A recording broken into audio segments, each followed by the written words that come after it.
వరలక్ష్మి వ్రతం అయిన next day కలశాన్ని ఎలా కదిలించాలి, పూజలో ఉంచిన కొబ్బరికాయని ఏం చేయాలి. హాయ్ అందరికీ, ఇది వరలక్ష్మి వ్రతం అయిన నెక్స్ట్ డే వ్లాగ్ అనమాట. ఆ రోజు మార్నింగ్ తొందరగా నిద్రలేచి ఫ్రెష్ అప్ అయ్యి అమ్మవారి ముందు మొత్తం క్లీన్ చేసి అమ్మవారికి మళ్ళీ దీపం వెలిగించి హారతి ఇచ్చి అరటిపండు నైవేద్యంగా పెట్టి కలశాన్ని కదిలించాను. ఇంకా అమ్మవారి అలంకరణ కంప్లీట్గా రిమూవ్ చేయకుండా కలశాన్ని కాసేపు దేవుడి గుడిలో పెట్టి అమ్మవారి గాజులు నా చేతికి వేసుకున్నాను. ఇంకా తమలపాకులు పారేయకుండా ఆకు వేసుకున్న అలవాటు ఉన్న వాళ్ళకి ఇచ్చేసాను. ఇంకా పూజలో ఉంచిన కొబ్బరికాయను గుమ్మానికి కట్టేశాను. ఇంకా కలశంలోని నీళ్లు చెట్టుకు పోసాను.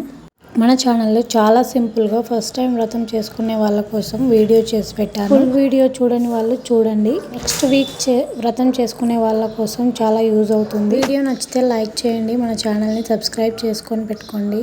Thank you for watching.